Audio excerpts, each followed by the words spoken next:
नमस्कार दोस्तों, OCN network में आपका स्वागत है। मैं हूं ओमकार चौधरी। एक अजीबोगरीब घटना घटी है। आमतौर पर भारतीय जनता पार्टी इस तरह के बयानों के लिए, बयानबाजी के लिए जानी नहीं जाती है और किसी को आम तौर पर इस तरह के बयान देने की छूट भी नहीं होती है। अगर हम लोकप्रियता का पैमाना देखें तो 3 नेताओं के बारे में हम विश्वास के साथ कह सकते हैं कि वो इस समय भारतीय जनता पार्टी के टॉप लीडर हैं। प्रधानमंत्री नरेंद्र मोदी की लोकप्रियता बिल्कुल वैसी की वैसी बनी हुई है। दूसरे स्थान के लिए योगी आदित्यनाथ का नाम लिया जाता है, क्योंकि किसी भी राज्य में चुनाव हों, उनकी मांग वहां से आ जाती है और लोग चाहते हैं। बहुत सारी ऐसी कॉन्स्टिट्यूंसी होती हैं जहां योगी आदित्यनाथ की जरूरत पड़ती है और वो अंतर भी करके दिखाते हैं। हमने हरियाणा में भी देखा है, हमने महाराष्ट्र में भी देखा है, दिल्ली में भी उनका करिश्मा चला है। वैसे तो अलग-अलग राज्यों में वो झारखंड भी, जम्मू कश्मीर भी, जहाँ-जहाँ उनको बुलाया जाता है वो जाते हैं। तीसरे लीडर गृह मंत्री अमित शाह, और उनकी लोकप्रियता को लेकर के आप मतांतर रख सकते हैं, लेकिन जो उनकी सांगठनिक क्षमता है, उसमें तो किसी को कोई गुरेज है नहीं, किसी को संदेह है नहीं। उन्हीं के अध्यक्ष रहते हुए सर्वाधिक सदस्य पार्टी के बने, इसमें भी कोई दो राय नहीं है। उनके उत्तर प्रदेश का प्रभारी रहते हुए 2014 में अभूतपूर्व सफलता और सीटें भारतीय जनता पार्टी को मिली। 70 से ज़्यादा तो सहयोगियों के साथ मिलकर के उनकी आ गई थी 80 में से।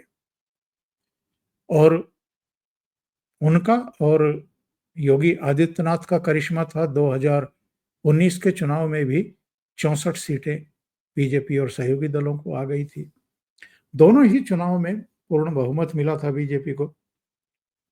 2024 में जो कमियां रही हैं, जिनकी वजह से थोड़ा झटका लगा बीजेपी को, वो एक अलग मुद्दा है। लेकिन योगी आदित्यनाथ निर्विवाद रूप से केवल उत्तर प्रदेश के मुख्यमंत्री या उत्तर प्रदेश के नेता अब नहीं रह गए हैं। एक बड़ा वर्ग है जो योगी आदित्यनाथ को अब बड़ी भूमिका में देखना चाहता है और उसकी डिमांड भी वो करते रहे हैं। खुद योगी आदित्यनाथ इन प्रश्नों को हंस करके टालते रहे हैं। मुझे याद है, एक टेलीविजन चैनल के साथ जब इंटरव्यू हो रहा था और उनसे पूछा गया कि आप लखनऊ से दिल्ली की तरफ जाना चाहेंगे, तो उन्होंने कहा था कि नहीं, वापस गोरखपुर की तरफ, अपनी जड़ों की तरफ लौटना चाहूँगा।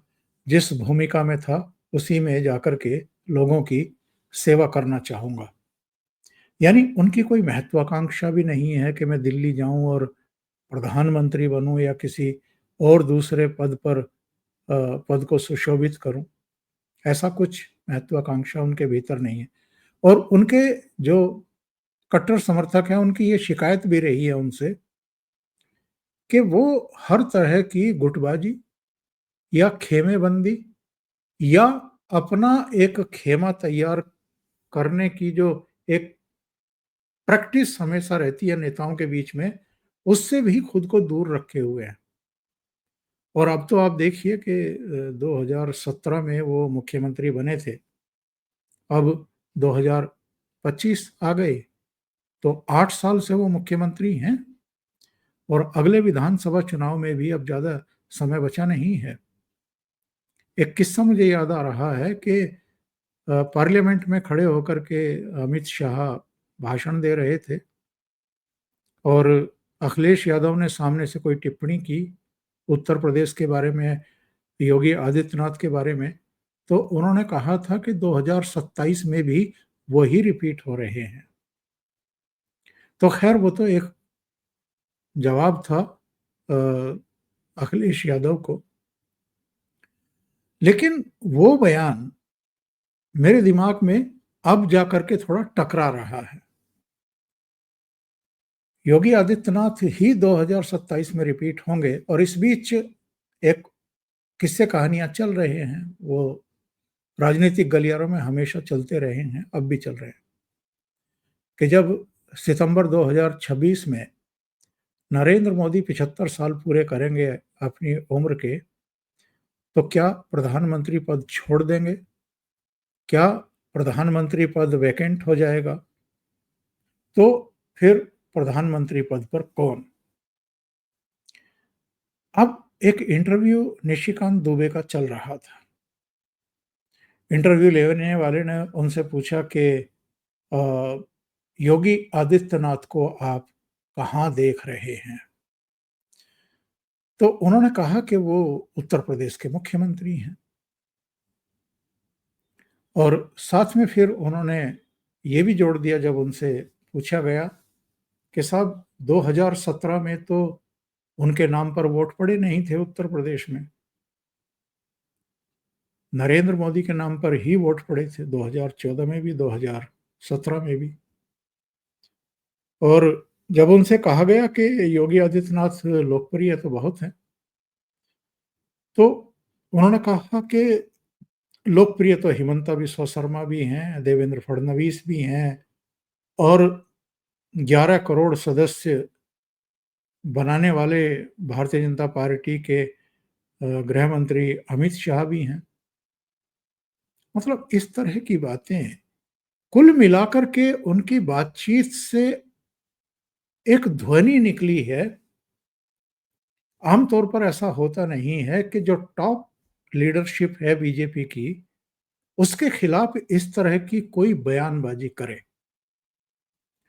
निशिकांत दुबे वैसे पिछले कुछ समय से अधिक ही बयानबाजी कर रहे हैं।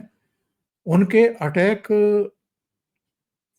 जवाहरलाल नेहरू पर भी हैं, इंदिरा गांधी पर भी हैं, राजीव गांधी पर भी हैं, कांग्रेस पर हैं, चलिए समझ में आता है।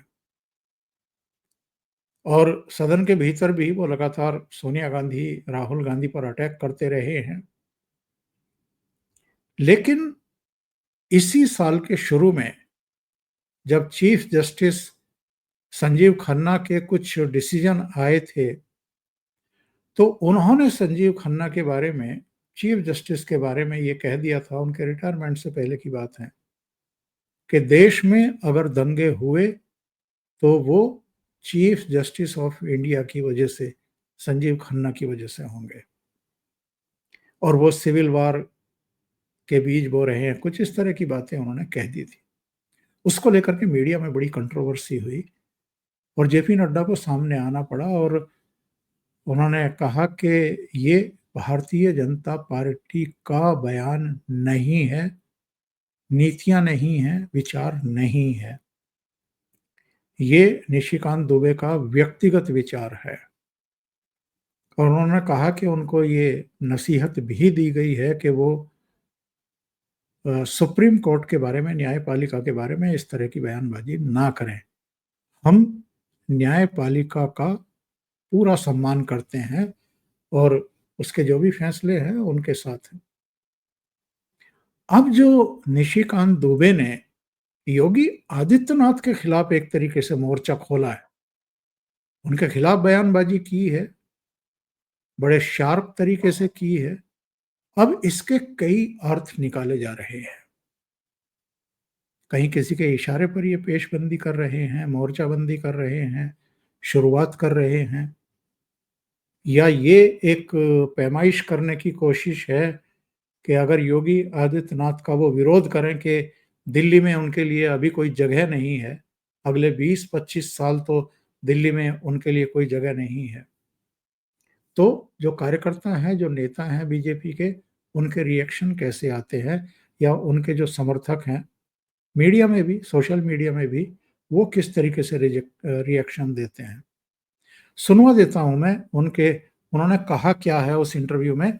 इससे आप समझ जाएंगे कि एक्चुअल में कहीं ना कहीं से तो कुछ चल रहा है जो योगी आदित्यनाथ के खिलाफ। अब ये मोर्चाबंदी माने क्या माने इसको।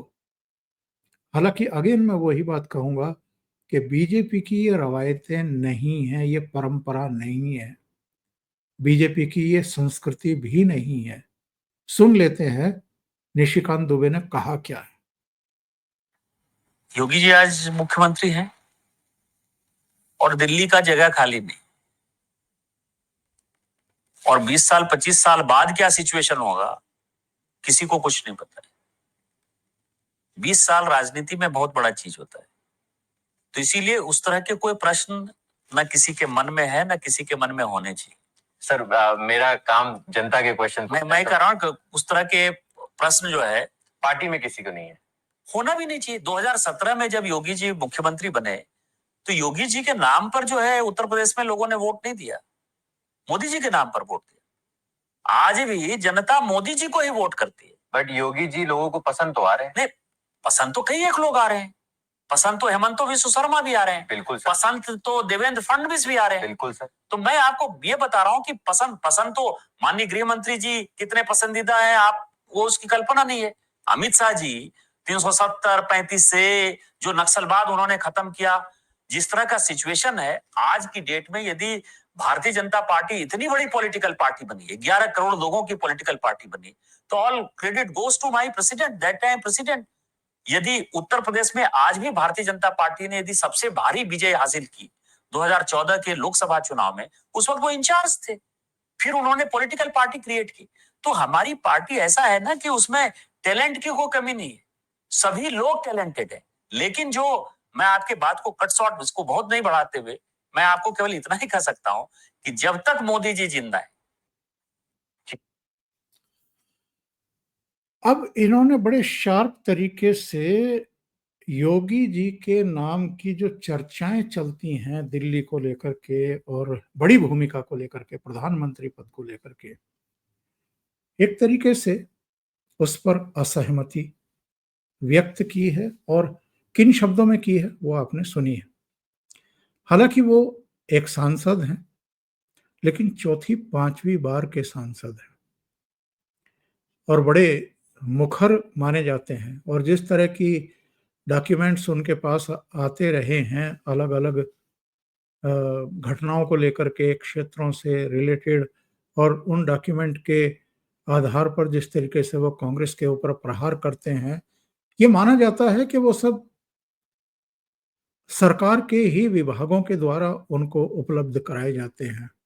इसका मतलब ये है कि वो जो भारतीय जनता पार्टी के रणनीतिकार हैं, उनके करीबी हैं, उनके विश्वास पात्र भी हैं।